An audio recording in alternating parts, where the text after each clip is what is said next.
With the table loaded down with fancy food, the folks are partying hard. Calling our young master Isaac an absolute genius, the crowd sets off fireworks because he got into the Royal Academy at just 10 years old. With his favorite dishes in hand, the maid congratulates him with a huge smile. Just then, a man hands a gift to our little MC, thanking him for saving his son's life in the past. Full of relief, the guy makes it clear he would never forget this debt. Jumping into the middle of the circle, little Jonas pulls out a lute and announces he's going to play a song in his brother's honor.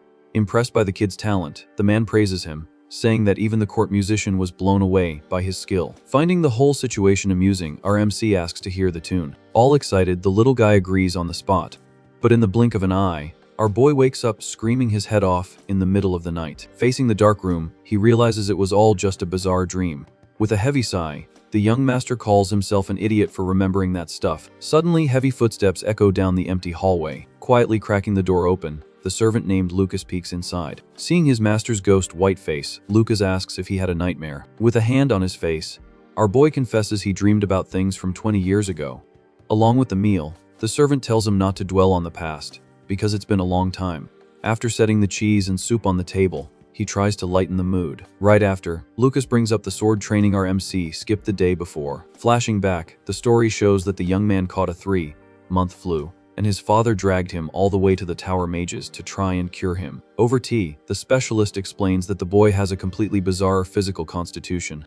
In a calm voice, the old man details that everyone is born with a mana vessel that dictates the body's energy rhythm. The thing is, our MC's mana is way too violent and circulates so fast it's gonna end up blowing up its own host. Confirming the worst case scenario, the past shows the room completely trashed, proving the nightmare became a reality. Like a busted dam, the energy leaked from the boy and clashed with the ambient mana. Through tears of pain, our MC caused a colossal aura explosion.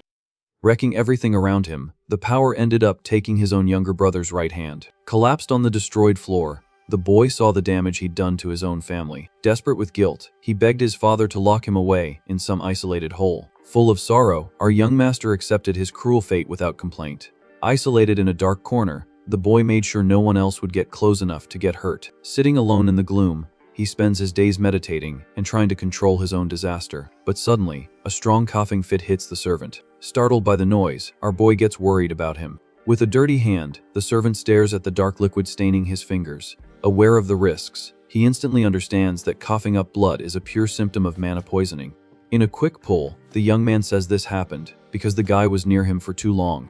Without a second thought, he orders the servant to go rest for at least a month, so he doesn't end up dropping dead right there. Closing the heavy wooden door, Lucas tells his master not to sweat the small stuff. With a smirk, the servant remembers that the master has already caused dozens of explosions, and he's never lost a single hair. Pounding his chest, Lucas guarantees he's the right man for the job and warns that any slip up from the MC could be fatal. Annoyed, our boy tells the servant to get lost so he can go back to meditating in peace. Full of loyalty, Lucas agrees and says goodbye respectfully. After the door slams shut, silence once again reigns in the underground prison, with the voices of the past echoing, "Congratulations, young master." In his head, our MC squeezes his eyes shut, trying not to completely lose it. With a blank stare, a nobleman in a suit seems to judge the whole situation from afar. On a bizarre, blood-stained board, the scene reveals the chaos the family has become behind the scenes. Totally in shock, the father stammers, calling for the guards in absolute desperation. With a sadistic eye glowing in the darkness, a sinister voice welcomes the servant Lucas.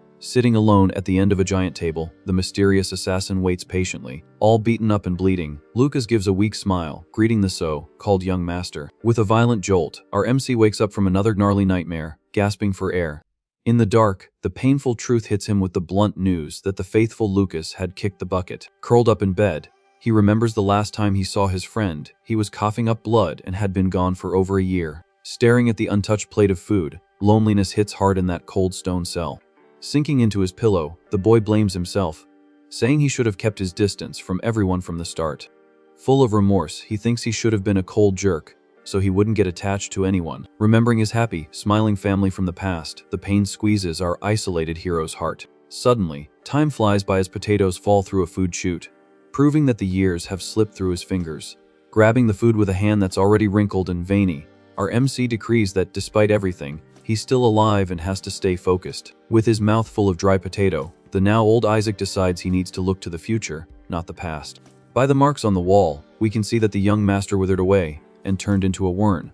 out old man in the basement. Calmly sitting on the bed, he realizes he's read every possible book, and now it's all down to intuition. Holed up in his study cave, he reports that he spent over 30 years focusing on magic to tame his own body. Sporting a respectable lumberjack beard, our old guy talks to himself about facing life's journey head on. Inside his own mind, he understands he's trapped in a lonely world of his own, looking at a blue energy castle. Rummaging through his old notes, the old man finally finds a hot clue to solve the problem of his explosive aura. Staring at the stale bread, he finds it strange that research materials keep arriving but the food has gotten worse, indicating family drama.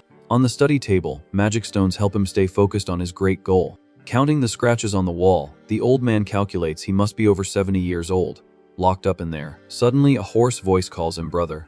Through the old, rusty door, peeking through the bars, we see an aged Jonas asking if the MC is awake. Walking towards the exit in surprise, our hero asks what the heck his younger brother is doing there after disappearing for decades. With a tired and mysterious look, Jonas asks for permission to enter his isolated brother's cell. Startled by the unexpected visit, the MC is speechless, trying to figure out what the game is this time. With his fists clenched, the old man tells his brother to stay put and talk from there. Sitting on the other side of the bars, Jonas asks how the MC is doing and warns that it's a long story. Right after, he drops the bombshell that today is the anniversary of their father's passing. Shocked by the news, our old guy asks how the patriarch kicked the bucket. To signal that the chat will be a long one, the younger brother asks if he really wants to hear everything. Wasting no time, Jonas says he'll have to go back about 30 years to explain. Then, he reveals that a brutal war of succession broke out between the first and second princes. With a sad smile, the youngest seems to carry the weight of the world on his shoulders. From the visitor's empty gaze, you can tell a lot of bad stuff happened out there. Back in the past, the image shows the two young brothers chilling in peace. Surprised by the narrative, our MC admits his brother has a knack for storytelling, because he even lost track of time. After a dry laugh, Jonas agrees and says he should have become a poet if he knew life would turn out like this. But his expression darkens as he remembers it would be pretty hard to work with only one hand. Weighed down by guilt, the old man murmurs a sincere apology. With a stern face, Jonas cuts him off, saying that despite all that, the affection remained. Making his feelings clear, he confesses that the family loved the MC so much. In the middle of coughing up blood, the brother laments not being able to see our hero's face one last time. Finding this talk of goodbye strange, the old man asks what happened during the war. In a weak voice, Jonas says he just wanted to rest a bit. Suddenly, the rusty door gives way, and the younger brother's body collapses lifelessly on the floor. Staring at his brother's corpse, our guy is in total shock. Noticing the wound on his back, he realizes Jonas managed to talk that whole time even though he'd been run through with a sword. With a strong pull, the old man grabs the body and says he can't just leave him there in the cold. Stepping out of the cell for the first time in decades, he begins to carry the weight of the dead. Climbing the dark stairs, the pain of loss crushes his heart. With tears in his eyes, he wonders why things ended up this way.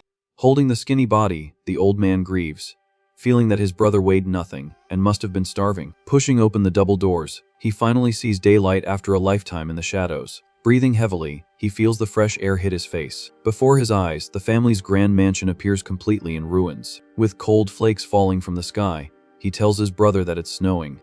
With the ground frozen solid, the MC decides to wait for spring to give his younger brother a proper burial. Promising to place him in the family tomb, the old man says that after that, he too can rest in peace. Soon the seasons change, and spring finally melts the snow in that destroyed cemetery. In front of the dug grave, our hero keeps his promise and buries his brother with dignity. With the mana stone in hand, he prepares to use his dormant power. Thanks to his awesome magic, he creates a giant pillar of fire to purify the area. All proud, he asks if the deceased saw the insane magic he just pulled off. With his hand on fire without exploding, he celebrates finally mastering his own energy. It took decades of suffering, but the old man finally beat his body's curse. Falling to his knees, he wonders if his time for eternal rest has come. Lying face down on the grass, the old man murmurs an apology for all the destruction he caused. Closing his eyes, he pleads for just a drop of divine mercy.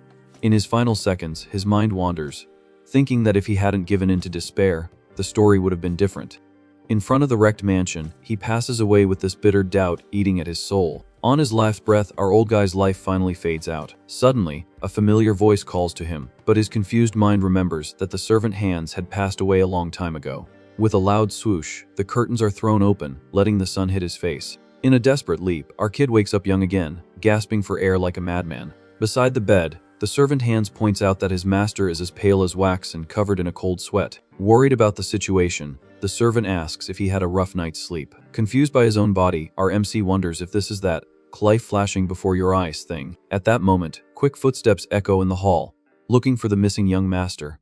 With his face pressed against the window pane, the kid Jonas appears, calling for him to come outside. His eyes widening, our hero gets the shock of his life seeing his brother whole and in front of him.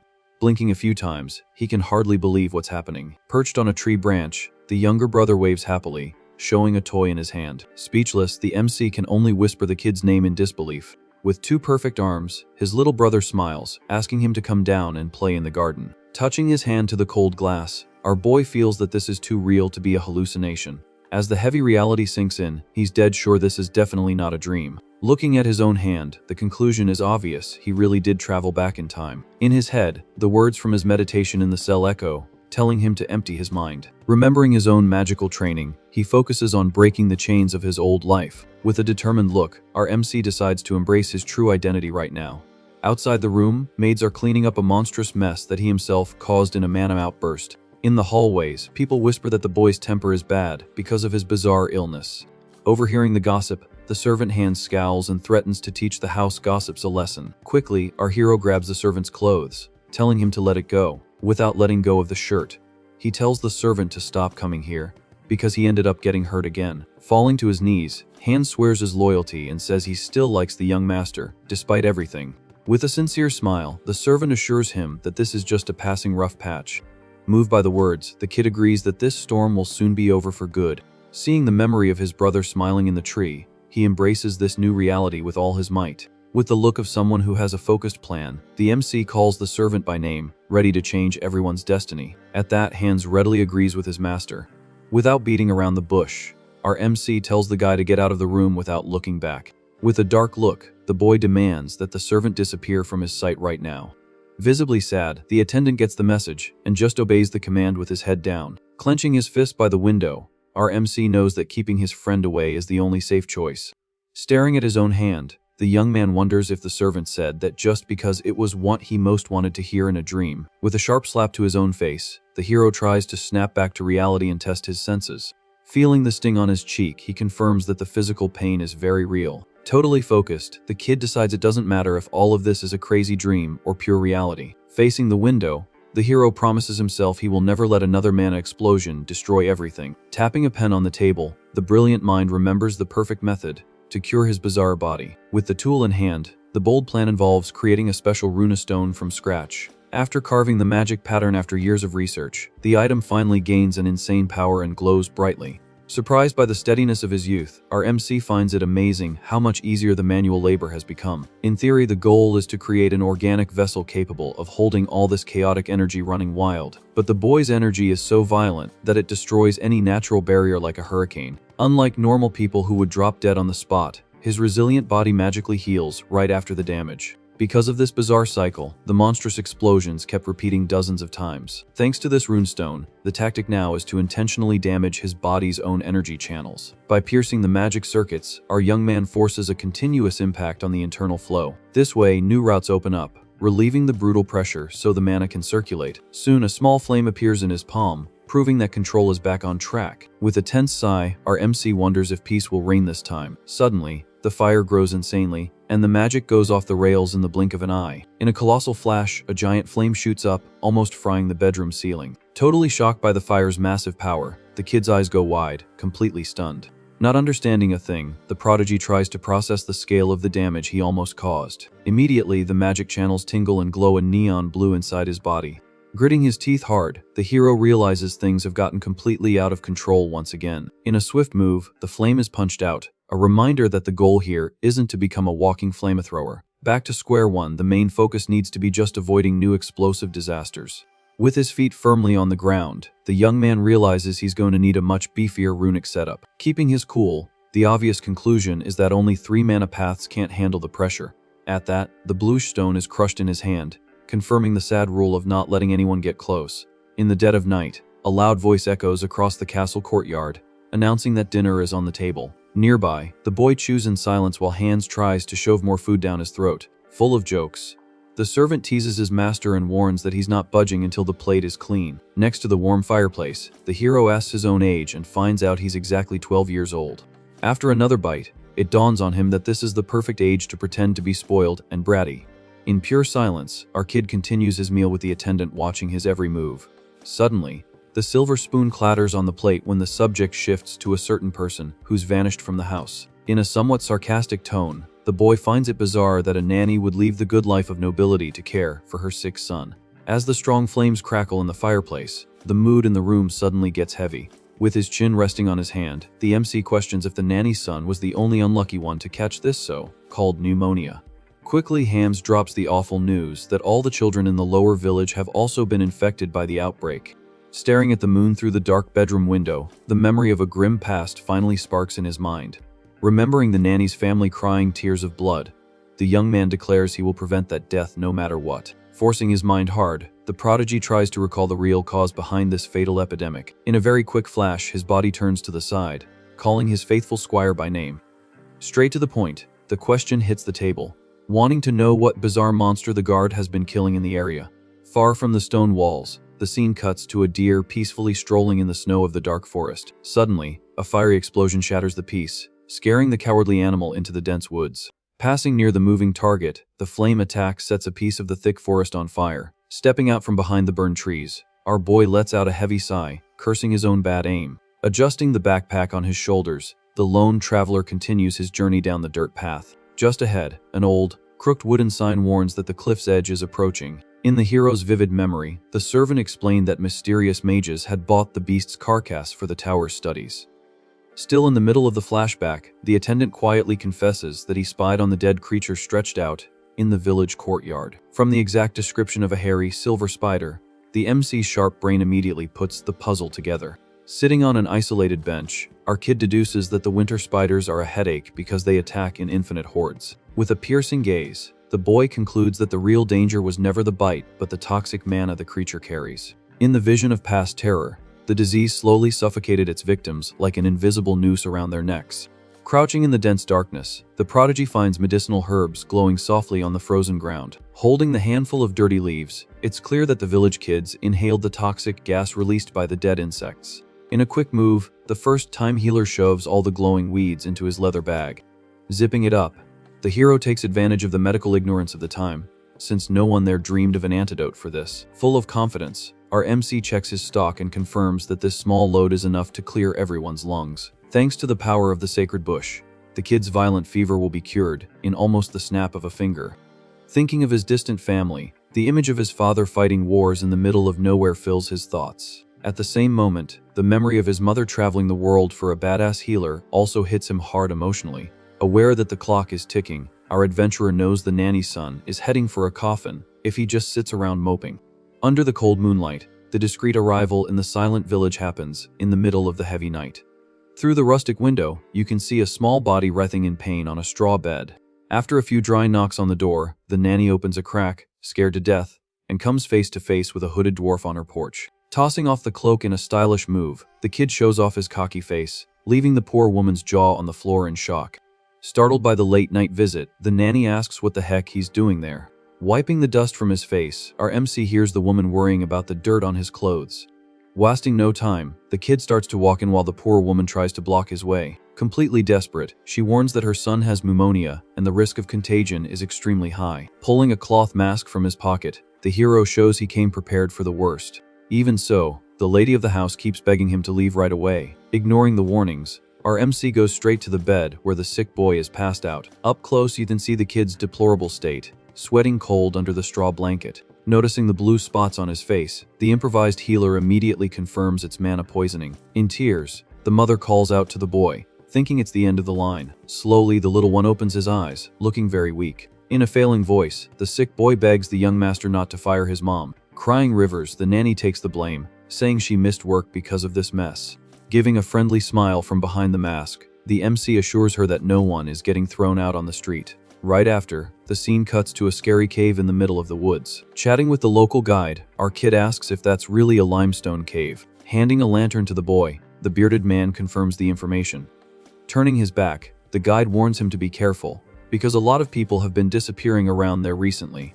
Alone at the entrance, the hero deduces that the winter spiders have definitely made their nest in there. With a snap of his fingers, a magic spark is already glowing in his palm. Full of confidence, our MC prepares to invade the dark hole. In his memory, he knows he could cast 3 spells at once thanks to the opened energy channels. Capable of going head-to-head with a second-class magic, his current strength is no joke. However, he's fully aware that there's a limit to all this power. Since he has no idea how many spiders are in there, just shooting like a madman is pure suicide. With firm steps, he moves forward into the mountain's shadows. Right away, his sharp eyes spot the deadly plant called ice nightshade.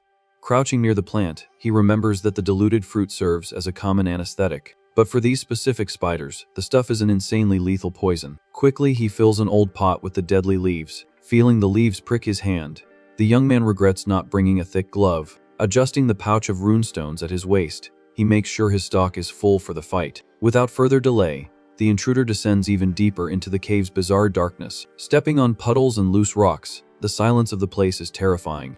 On the edge of an internal cliff, he peers into the abyss below. After calculating the fall, the hero decides that dying splattered down there would be a pretty pathetic way to go. Looking for a quick solution, he tries to find a safe path to avoid breaking his legs. Luckily for him, an old wooden ladder appears, attached right there in the corner.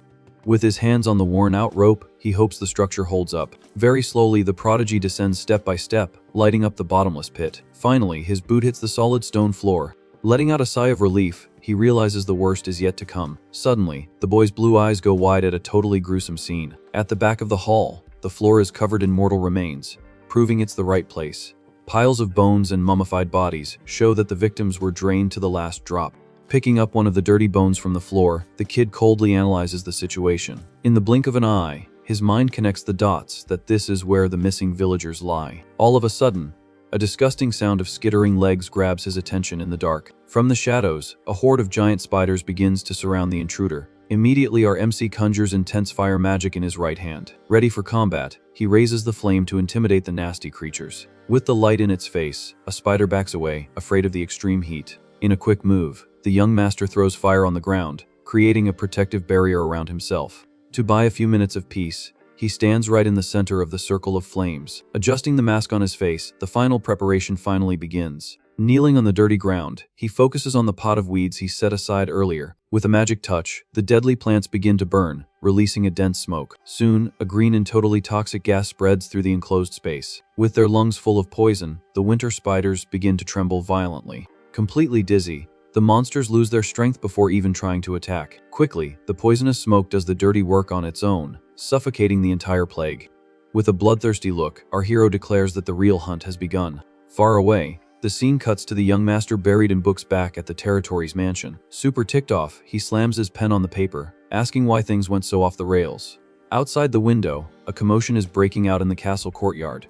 A group of men argues aggressively about who's to blame for the lack of security. With a finger in his face, a leader shouts, demanding answers from the lord in charge. From the window above, the boy finds the whole scene in absolute pain. With no patience for drama, he closes the curtain on the angry crowd. Back in his chair, the kid suggests putting wooden planks on the window to muffle the noise.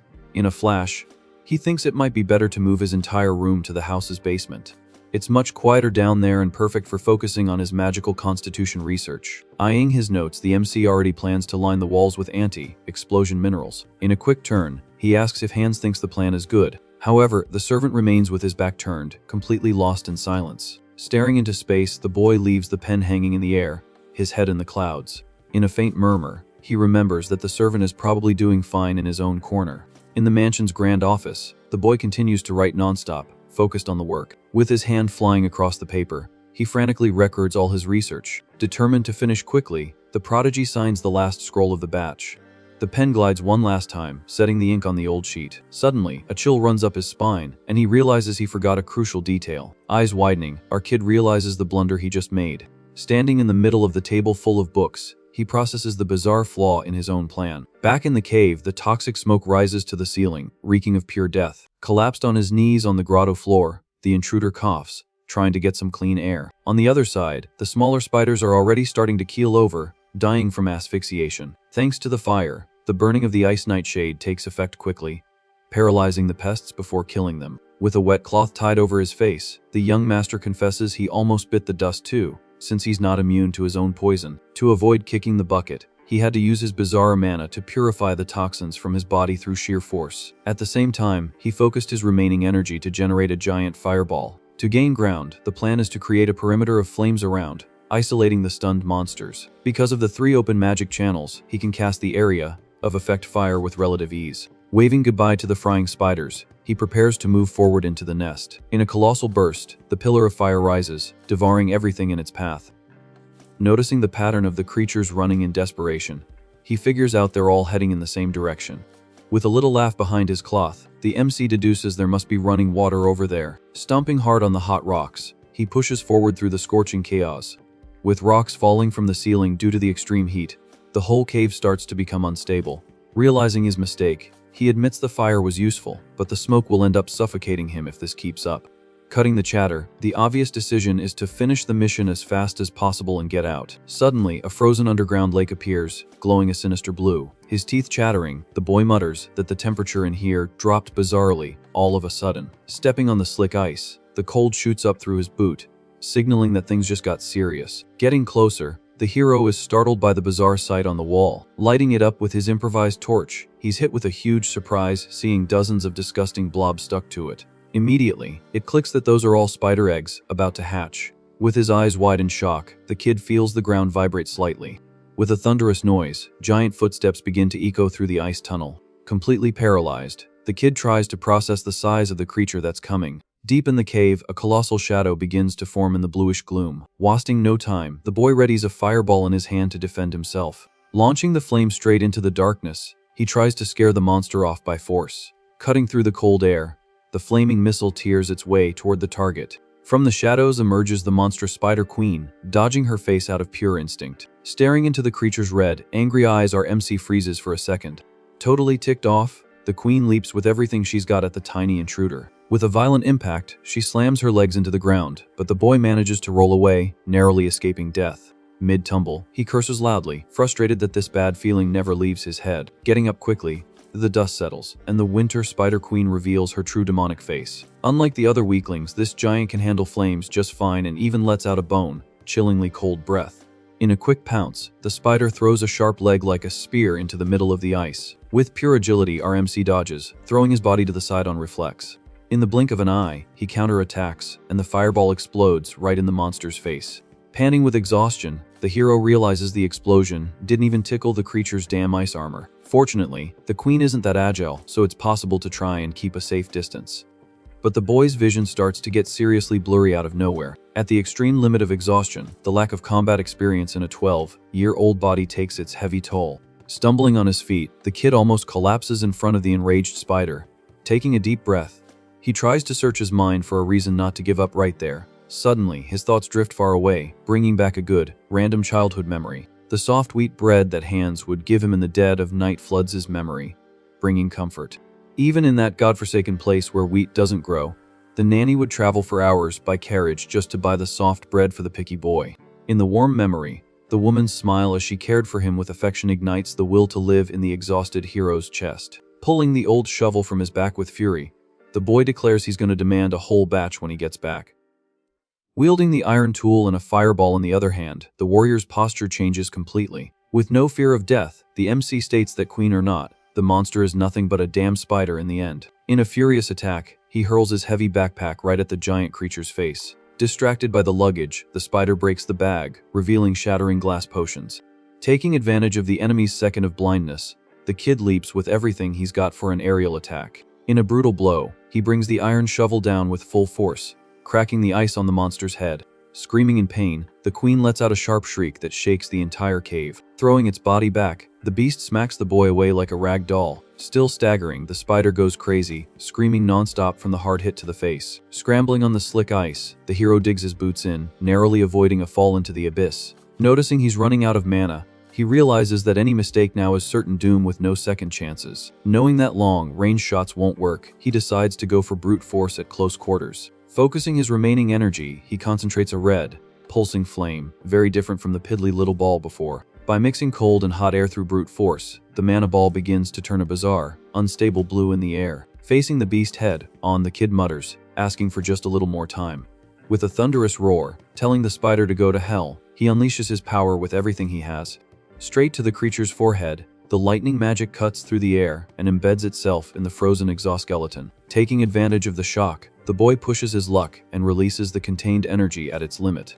Screaming a deafening sound, the Spider Queen finally gives way as blue flames begin to devour her body from the inside out. In a quick flash of memory, a 10-year-old Isaac happily thanks the nanny for her gift. Holding a red handkerchief with care, the prodigy says that simple cloth is worth more than any gold. In the mansion's fancy hall, the kid is all smiles, showing his gratitude to the servants. Suddenly, little Jonas appears in the middle of the room, playing his lute excitedly to get his older brother's attention. But the sweet memory is abruptly erased by the grim sight of his younger brother's bloody hand dropping the instrument on the floor.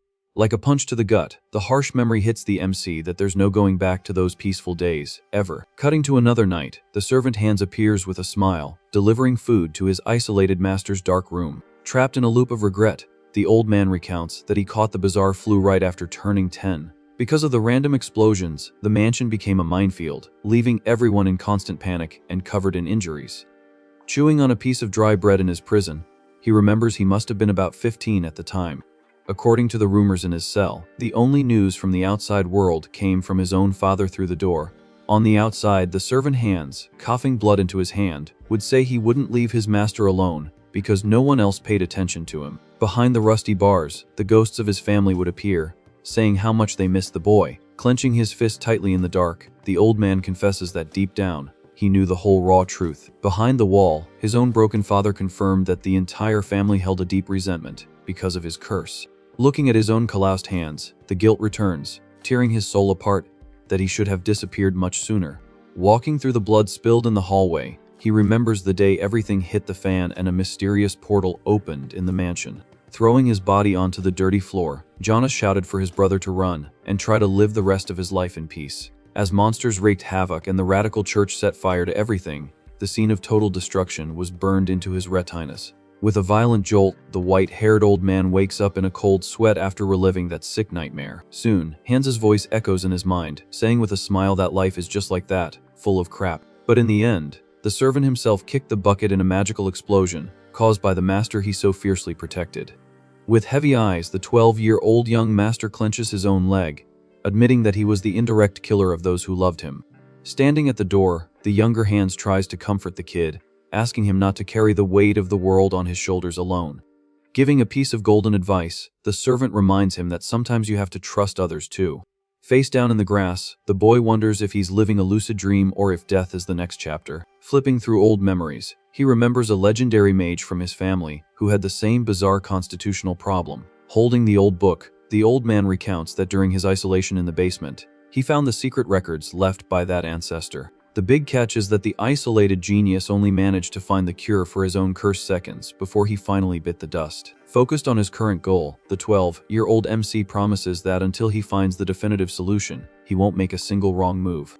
After successfully frying the spiders, the young man is thrilled because the rune theory is working perfectly on his body. Now with 3 magic channels wide open, the volume of mana running loose is brutal. Holding the glowing runestone, he shoots heavier and heavier fireballs, feeling the power bubble in his veins. Totally hyped by the discovery, the boy realizes he can mix magic in the same hit. Back at dinner in the mansion, the hero chews the soft bread, remembering the taste of good food after being locked up for so long. Staring at the empty room, he notices that the nanny hasn't shown her face all day. Immediately, a red alert goes off in his head because today is the exact day the village gets that fatal pneumonia. Because of that tragedy, the nanny lost her son in the original timeline and lived in depression until her last day.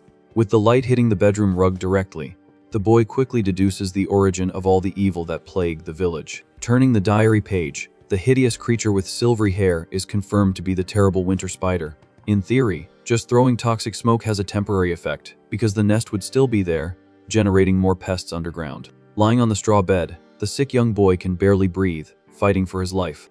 With a grim face, the kid knows he can't let his guard down because the symptoms will come back strong soon after. Holding the mysterious plant, the MC's mind goes back to the past, remembering the recipe for the gnarly medicine. At that, a sharp pain in his head interrupts his thoughts, indicating that the curse never gives a break. Near the door, the nanny listens to her little master's bizarre instructions to boil weeds to cure her son's plague, telling the poor woman to get out quickly. The boy scowls as he orders her to boil the herb in the cauldron. Already walking in the freezing cold, The kid curses himself for forgetting to tell his parents he was going out for a walk. Quick on the uptake, he suspects that those spiders definitely came from a very well-hidden nest. In a frantic flash, the Spider Queen appears screaming in the cave's darkness, and the blue ray hits her clean in a single blow. Tearing through the cold air, the magic power pierces the armor and shatters everything in its path. Screaming an ear-splitting noise, the monster's eyes go wide as the blue spark fries its face. Out of nowhere, our hero's vision goes completely black after seeing the queen finally topple over. Plummeting into the dark void, the kid passes out in mid-air, falling like a rock. Hitting his head directly on the ice floor, the small body is left sprawled in the bizarre darkness of the cold cave. Suddenly, his blurry vision focuses on a piece of magic ice floating in the middle of the sinister blue fire. With his head spinning, the kid wakes up a bit lost, not sure where he ended up. In the dimly lit hallway, the nanny finds the servant hands, desperately shouting for the young master who disappeared in the dead of night.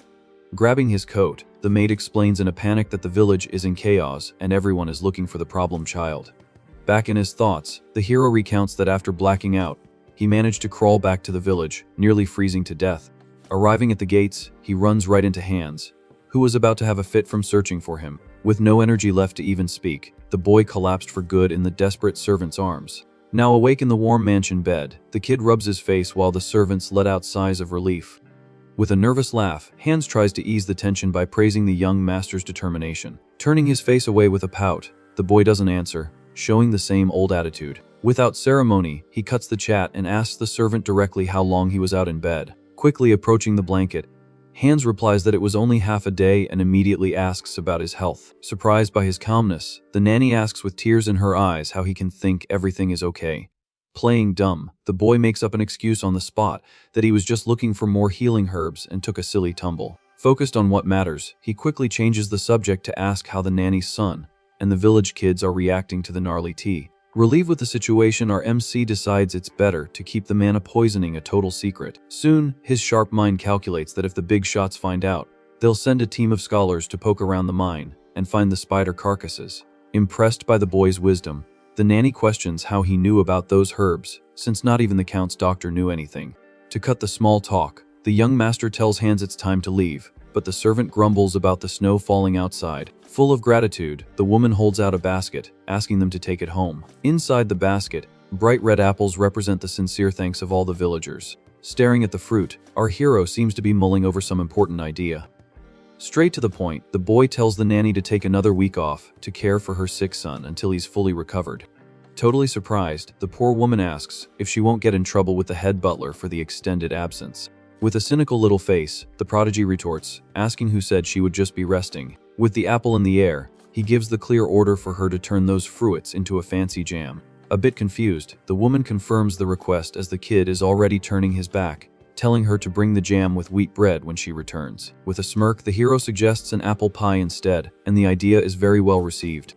Under the heavy falling snow, the wooden house in the village finally finds some peace and warmth. Far away, the imposing family mansion awaits the young master's return in the middle of the harsh winter. Panting and with his shirt open, our boy gasps for air, showing that the training is pretty intense. It seems a whole week has passed since the commotion in the spider cave. During that time, the kid's magic vessel has gone through a seriously insane evolution. Literally, the original 3 mana channels got a boost, bringing the total count to 4. Because of this, his daily running routine has also increased, since using magic drains a lot of physical energy. Lost in thought, the prodigy understands that sorcery requires intuition and calculation, and to have a strong mind, the body needs to be able to take the heat. Soon, it clicks that his quick exhaustion back at the mine happened precisely because of this weak child's body.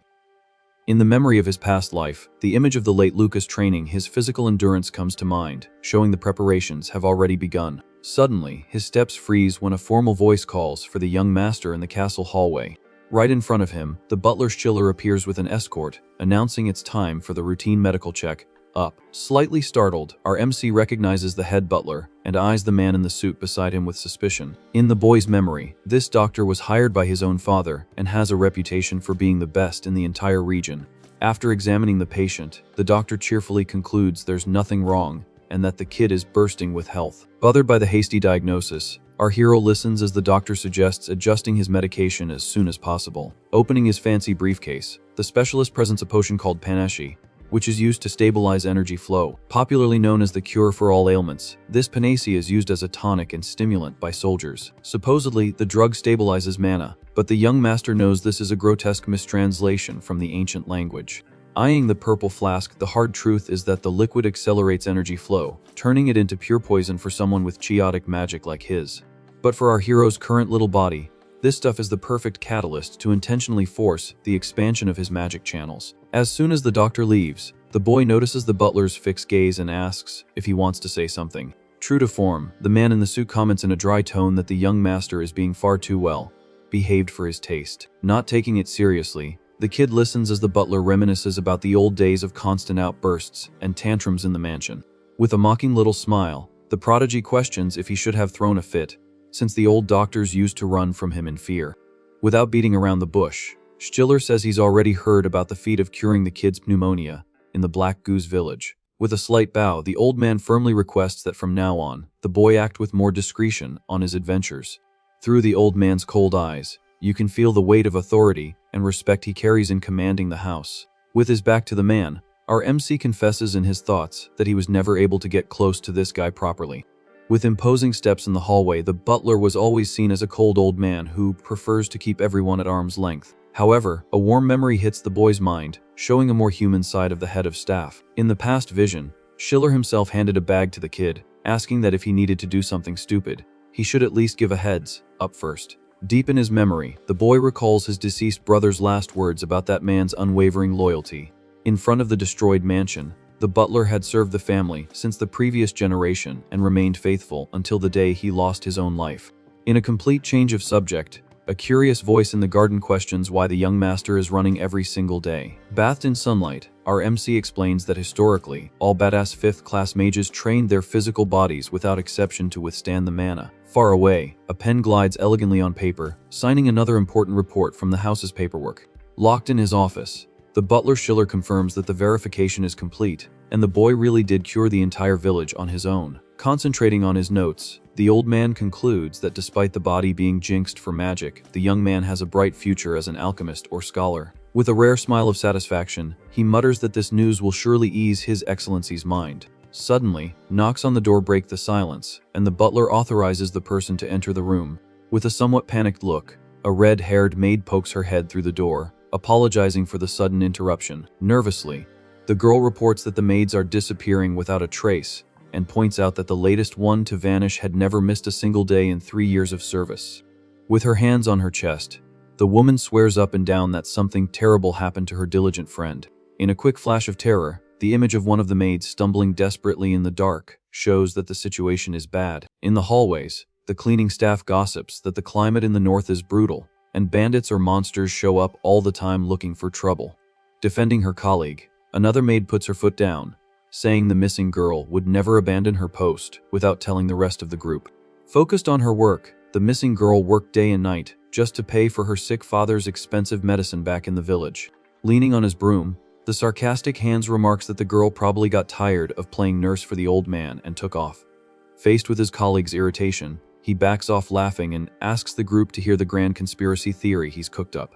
In a very mysterious tone, the servant puts on a spooky face to reveal his bizarre guess about the mass disappearance. Suddenly, the image of a sinister purple skull dominates the screen, announcing that the blame can only lie with pure black magic. In the sunny courtyard, the young master hears the rumor of heavy witchcraft and finds it super normal, since he lives with a whole family of crazy mages. Full of curiosity and with his arms crossed, our prodigy encourages his assistant to spill the beans and tell him all the details of this wild gossip. With a tense look, the guy reveals that this wave of grim disappearances started happening throughout the territory exactly 2 months ago.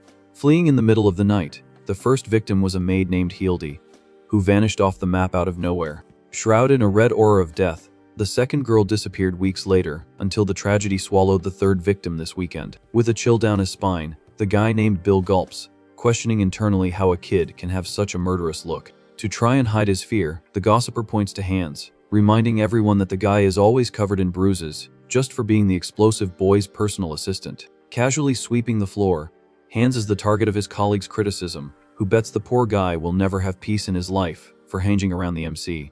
In that same instant, the brutal memory of Hans dying in the explosion returns, breaking the MC from the inside and making the assistant bitterly regret his joke. To break the heavy mood for good, the gray-haired kid cuts off the conversation and calls the gossiper by name, demanding immediate attention. Terrified, the guy screams at the top of his lungs, begging not to die right there. With a cynical smile on his face, our MC suggests the coward do a little job for him in exchange for his life. Surrounded by a blue fire aura, the kid recalls the memory of the dead maids from the past. Focused on his own pain, the prodigy remembers that this disaster happened right after Hans, and the nanny kicked the bucket. In front of the door, the two shy maids appear. They were the only ones who agreed to take care of the cursed boy. Livid, the young master kicks them both out, screaming with zero patience. Smashing the vials on the floor, he says those potions are useless and forbids that trash from entering his room. With her head down, the maid named Annette accepts his fury, because she also carries the guilt of having caused a friend's death with her own hands. Surprised by the sudden confession, our hero murmurs the employee's name, speechless.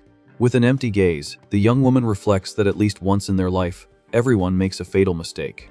Reflecting on his own screw-up, our MC admits he should have gotten more information out of her back then. Suddenly, knocks on the double doors break the silence, and the guy named Bill announces his arrival.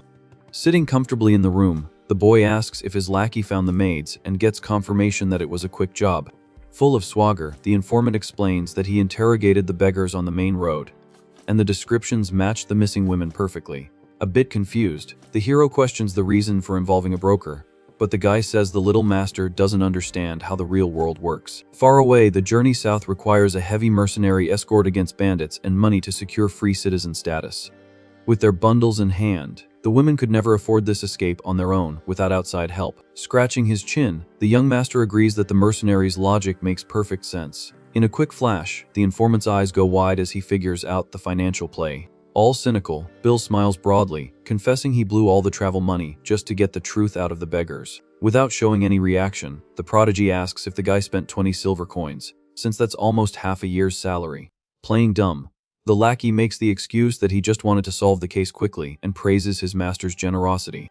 In front of the desk of notes, the mercenary asks if there's more work, and the kid confirms that there is.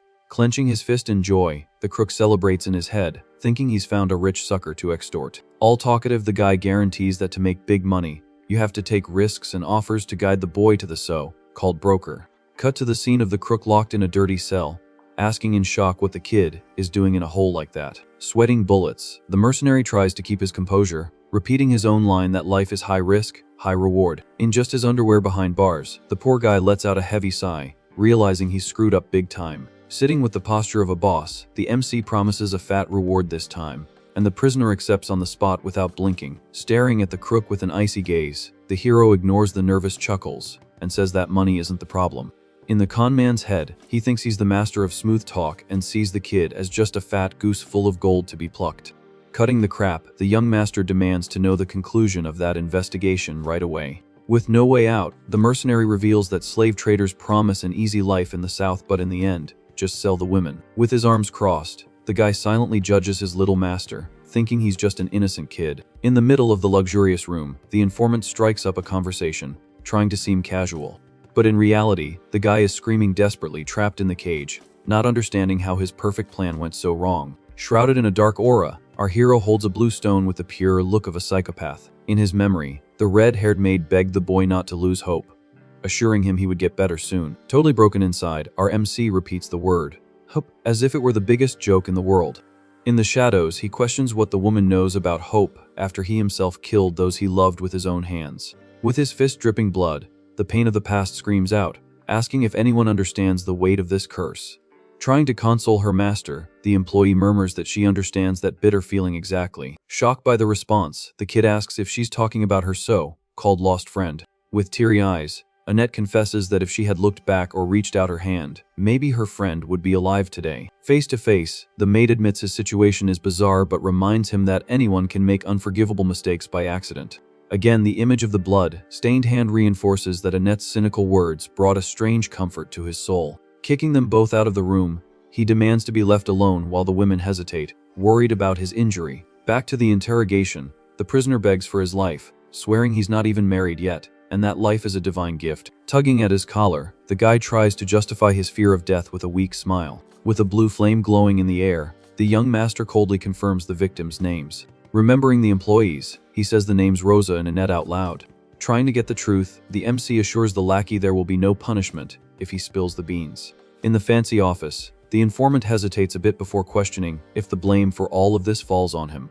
Remembering the gossip in bed, the hero hears the voice spreading that the sick master would do any kind of witchcraft to cure himself of the curse. Terrified by the rumor, the maid's eyes go wide as her colleague suggests the missing women were sacrificed alive. Changing his tone, he insinuates that the girls ran off with some guys and gets a heavy scolding from the other maids. With a cynical smile, the crook scoffs at the threat, assuring them that his theory could very well be the truth. Furious, Rosa defends her master with tooth and nail, reminding them that the boy even sheltered a criminal like him. Turning her back, the woman leaves the gossiper fuming in the courtyard. Resentful, the guy's face darkens, thinking her whole justification is a load of nonsense. Back in the present, the kid listens to the full report, sitting calmly in his office. With his blue eye glowing in the darkness, he asks if the investigator has any idea of the motive behind all this.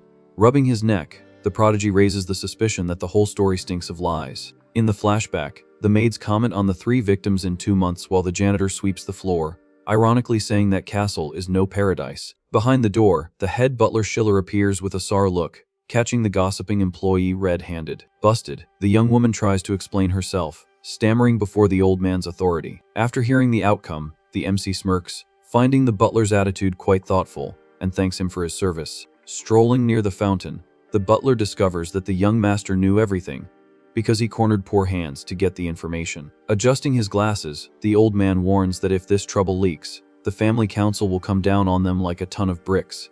With a cold expression, our hero decrees that he'll forgive this security breach just this once. In a time jump, the doctor in the suit returns with a big smile, asking about the VIP patient's health. Panting and drawing on mana, the kid realizes his vessel is holding strong, and now he can cast 4 spells at once thanks to the intense fight with the spiders.